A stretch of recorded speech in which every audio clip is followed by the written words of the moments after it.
성경 말씀 사사기 10장 10절에서 16절입니다. 구약성경 379쪽 사사기 10장 10절에서 16절.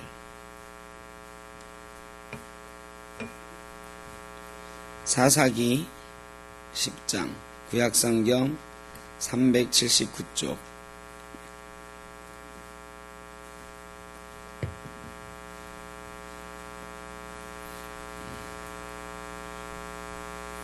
한 절씩 교독하고 16절은 같이 보겠습니다. 이스라엘 자손이 여호와께 부르짖어 이르되 우리가 우리 하나님을 버리고 바알들을 섬김으로 주께 범죄하였나이다 하니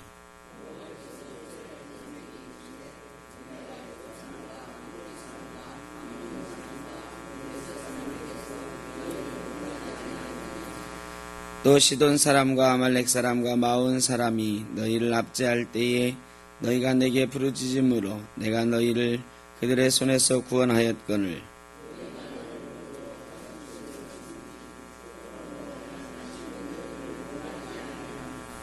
가서 너희가 택한 신들에게 부르짖어 너희의 환난 때에 그들이 너희를 구원하게 하라 하신지라.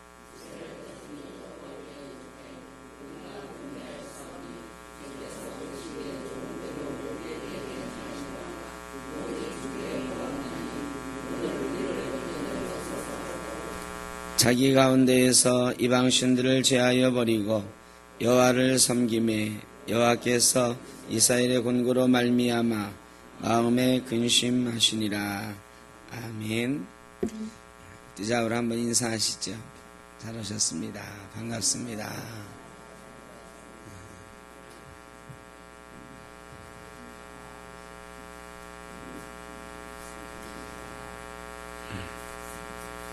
날이 오락가락합니다. 덥긴 더운데 비도 막 오고 이럴 때 건강 유의하시기 바랍니다. 변화라는 것 이게 쉽지 않죠. 그래서 사람이 갑자기 변하면 어떻다고요? 이 변하는 게 참 어려워요. 변하는 게 3살 버릇 80까지 간다고. 여러분 인생에서 어떤 변화들을 경험해 보셨습니까? 내가 정말 막 이렇게 뒤집어질 정도의 변화를 여러분 경험해 보셨습니까? 내가 원래는 이런 사람이었는데 완전히 다른 사람 되었다. 이런 경험 좀 해보셨어요? 어떤 사람에서 어떤 사람으로 변하셨어요? 예수 안 믿다가 예수 믿은 사람 변한 거 말고 이게 변하는 게 정말 어려워요. 오죽하면 사람이 갑자기 변하면 죽을 날이 가까웠다고 했을까? 변하는 게 쉽지 않습니다. 우리나라가 세계에서 유일하게 민주주의와 경제발전을 동시에 이룬 나라예요. 세계 역사상 이렇게 빠른 시일 내에 민주주의와 경제발전을 동시에 이룬 나라가 없습니다. 경제발전을 이룬 나라들은 이 동남아시아에 많이 있지만 그 나라들은 민주주의를 이루지 못했습니다. 독재 정권이 아직도 공산주의 정권이나 또 독재 정권이 아직도 다스리고 있고요. 그러니까 민주화와 경제발전을 동시에 이룬 나라. 그래서 대한민국이 뭐 대단하다고 세계에서 칭송을 받습니다. 그런데 여러분, 외국 사람들은 뭐 아는 사람만 아는 우리만의 비밀이 있지 않습니까? 여러분이 보기에 우리나라 사람들은 경제 발전이 됐다고 해서 어떻습니까? 좀 예전보다 우리가 품위가 있어지고 좀 여유가 있어지고 조금 삶의 질이 높아진 것 같습니까? 어떻습니까? 민주주의가 됐다고 해서 어떻습니까? 우리 국회의원들 60년대 국회의원이나 지금 국회의원이나 좀 어떻게 차이가 좀 있는 것 같습니까? 그거는 빨리 대답하시네. 그러니까 제도는 민주화가 됐고 겉으로 보는 외형은 굉장히 우리가 잘 살게 된 것 같지만 사실은 유럽 같은 데를 이제 우리보다 못 사는 나라들이 훨씬 많은 곳이 되었지만 무시할 수 없는 게 그들이 가진 문화라는 게 있어요. 몇백 년 동안 내려왔던 어떤 민주적인 문화, 어떤 삶의 문화, 이런 게 우리가 보면 좀 우리가 부끄러워. 우리가 훨씬 잘 살게 되었지만 우리는 여전히 부정부패가 만연하고 막 자기만 살겠다고 바둥거리고 이기주의가 판을 치고, 이 서양에 잘 사는 사람들, 이런 사람들은 잘 살면 그만큼 사회에 기여하고 나누어 쓰고 이런 문화들이 상당히 많이 있는데도 불구하고 우리는 우리만 살겠다고, 자기만 살겠다고 하는 이기적인 문화가 너무너무 많잖아요. 이번에 어떤 그룹의 그 갑질에 대해서 계속 막 언론에서도 막 말하고 있는데, 이거 사실 보면 그렇게 대단한 잘못이 아니란 말이죠. 법적으로 처벌하자 그러면 저걸 처벌할 수 있을까 없을까 싶은 그런 거예요.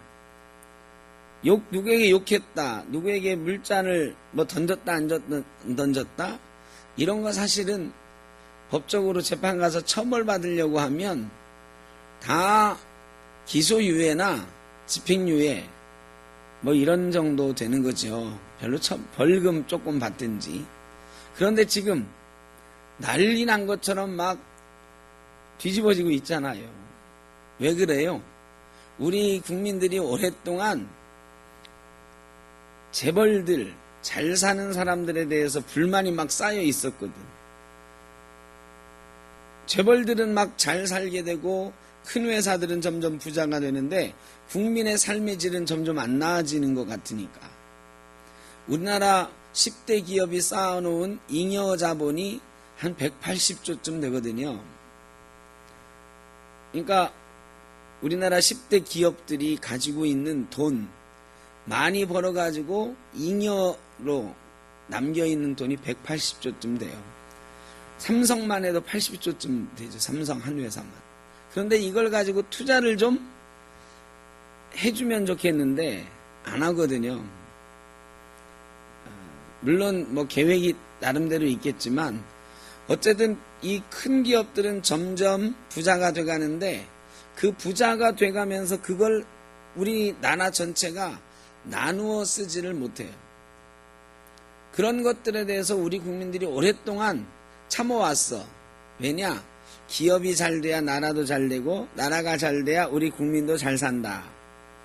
이렇게 생각을 했는데 어느 정도 경제가 발전하고 보니까 아니야, 우리도 좀 같이 더 잘 살 수 있는 방법이 있을 것 같은데 안 내놓으니까. 그래서 이 기업들이나 기업을 운영하는 분들에 대한 반감 같은 것들이 많이 쌓여 있었어요. 그래가지고 이 갑질하는 것들이 막 여론화돼가지고 지금 뭐 한진그룹이 망하느냐 마느냐, 망하지는 않겠지만 이 재벌 총수 일가가 물러나느냐 마느냐까지 지금 막 얘기가 되고 있잖아요. 이게 변하지 않기 때문이다. 우리 문화가 변하지 않았어요. 경제는 발전했지만 이 가진 것들을 나누어 쓰는 문화가 아직 우리에게 없어요. 자기만 아는, 나만 잘 살면 된다라고 하는 그런 문화가 아직도 우리에게 있어서 우리가 조금 부끄럽다. 그래 우리도 좀 자랑스러워할 만한 그런 부자들을 가지면 좋겠다. 이런 생각들을 국민들이 하고 있는 것 같아요. 민주주의도 마찬가지잖아요. 아까 뭐 민주주의 얘기할 때 국회의원들을 대표로 얘기했습니다만 우리 국민들도 마찬가지예요. 국민들도 조금 그래도 우리 국민들은 스스로 생각하기에 국회의원보다는 나은 것 같아. 우리는 이제 지역감정 조금씩 벗어나고 있고 인물을 보고 좀 뽑고 뭐 이런 거 하려고 하고 있는데 그래도 가만히 생각해 보면 여전히 우리 정치를 좌우하는 건 뭐예요? 어느 정당이냐? 인물은 상관없어요. 우리 지역에 누가 후보로 둘러왔어. 근데 여러분, 그 인물 꼼꼼히 살펴보고서 우리 이제 좀 있으면 지방선거 하잖아요. 한 달 남았잖아요, 딱. 그 인물을 꼼꼼히 살펴보고 누가 우리를 위해서 더 열심히 잘 일할 사람인가 보고 찍습니까? 아니면 정당이 어느 정당이냐 보고 찍습니까? 그렇게 보고 찍으세요.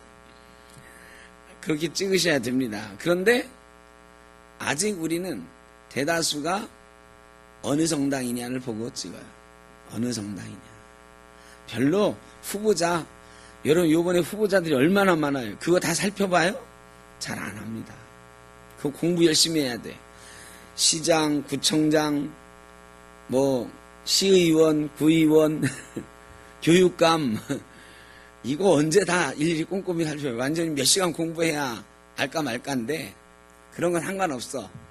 오로지 나는 1번이야. 오로지 나는 2번이야. 이미 정해놓잖아요. 안 그러신가요? 되게 그런 분들이 많아. 그러니까 이 선거 문화나 이런 것들이 여전히 안 바뀝니다. 그리고 그거를 좌우하는, 나는 1번이다, 2번이다, 3번이다를 좌우하는 원인이 3번이 특별히 좋아, 3번은 이래서 좋아, 이런 게 아니고 어느 지역은 몇 번, 어느 지역은 몇 번, 이런 게 아직도 우리 속에 있어요. 남아있어요. 그리고 국회의원들 하는 거는 여러분이 60년대나 지금이나 안 바뀌었다고 다 이구동성으로 말씀하셨으니까. 아니, 이렇게 민주화가 되고 그랬는데 왜 안 바뀌었을까? 바뀌는 게 그만큼 어렵다. 바뀌는 게 어려워요. 정말 어렵습니다. 예수 믿었다고 우리가 잘 바뀌나요? 어떻습니까? 아까 바뀐 경험이 있다 말씀하셨는데, 예수 믿은 것, 이믿기 전과 예수 믿은 이후에 우리는 많이 바뀌었죠. 그런데 성경은 우리에게 말합니다. 사도 바울은 우리에게 말하는 거예요. 예수 믿었다고 해서 옛사람이 죽었다고 생각하지 말라는 거예요. 예수 믿었다고 해서 내가 새 사람 되었다고 생각하면 오산이다. 고린도 교회 사람들 막 예언의 은사, 방언의 은사 막 받았다고 자기들이 막 자랑을 하는데, 사도 바울이 보기엔 여전히 뭐예요? 젖먹이 어린아이와 같이 내가 너희에게 젖먹이 어린아이처럼 대한다 그랬어요. 예수 믿었지만 변하지 않는 삶이 우리 가운데 있어요. 이게 큰 숙제죠, 우리에게. 예수 믿었으면 삶이 변화해야 되는 거거든. 내 성품이 변화해야 되는 거거든요. 근데 이게 정말 어려워요. 정말 어려워요. 뼈를 깎는 노력, 성령의 충만함, 이런 것들이 있어야 가능한 것입니다. 제가 왜 이렇게 장황하게 변화에 대해서 얘기하느냐? 오늘 본문 말씀이 변화에 관한 말씀이에요. 자, 이스라엘 백성들이 여호와를 또 버렸어요. 하나님을 또 버렸죠? 여러분 몇 번째예요, 이게? 사사기에서만 몇 번째입니까, 지금? 잘 모르겠지요. 왜? 계속 되니까. 계속 반복되는 거예요, 지금. 막 7번쯤 돼요. 막 계속 반복해서 범죄하고 우상 섬기고 다시 하나님의 벌 받고 구원받고, 이게 막 7, 8번 반복이 돼도 그들은 여전히 다시 하나님께 잘못을 저지르고 있습니다. 이번에는 뭐라고 했느냐? 바알과 아스타롯뿐만 아니라 아람의 신들과 시돈의 신들과 모압의 신들과 그무스와 암몬의 신들 몰록과 블레셋의 신 다곤 7신을 섬겼다고 그랬어요. 그러니까 바알, 아스타롯, 아람의 신, 시돈의 신, 모압의 신, 암몬의 신, 블레셋의 신, 이 7신을 동시에 섬겼다. 그러니까 자기 주변에 있는 나라의 신들이란 신들은 다 어떻게 한 거예요? 다 가져와 가지고 신상을 만들어 놓는 거예요. 어떤 마음일까요, 이게? 나를 보호하는 신은 많으면 많을수록 좋아. 그래, 이 신도 섬기고 저 신도 섬기고. 그래가지고 우리가 가끔 그러잖아요. 그 영화 같은 데 보면, 드라마나 영화 같은데 이렇게 어떤 사람이 막 급한 일이 생겨가지고 기도할 때 이 사람은 종교가 없는 사람인데 뭐라고 기도해? 하나님, 부처님, 공자님 뭐 막 이래잖아요. 누구나 몇몇의 신 중에 어떻게 알아? 하나만 걸려라. 하나만 나를 도와줘도 된다. 이게 인간의 연약함이에요. 이스라엘 사람들이 하나님 말고 바알신을 섬겼다 그러면 차라리 말이죠. 그래도 안 되지만 차라리 나는 이제부터 바알신 섬길래. 이러면은 그래도 덜 치사한데 하나님 말고 바알신을 이렇게 섬기다가 이거 가지고는 좀 모자란데 뭔가 좀 없을까? 아스타롯도 갖다 놓고 시돈의 신도 갖다 놓고 막 이러는 거지. 그래가지고 이 집이 말이죠. 우상으로 가득 차버리는 거예요. 이런 지경까지 됐다. 끔찍한 거지요. 이스라엘 사람들이 기드온의 놀라운 사건을 경험한 지 얼마 되지 않는데도 불구하고 그렇게 지금 100년도 안 됐는데 그렇게 변화해 가고 있는 거예요. 변화한다는 건 참 어렵습니다. 생각해 보세요. 출애굽할 때부터 그랬어요. 출애굽할 때부터 계속해서 그들은 범죄하고 또 범죄했어요. 광야 38년 생활을 했음에도 불구하고 그들이 변했습니까? 안 변했습니까? 못 변했어요.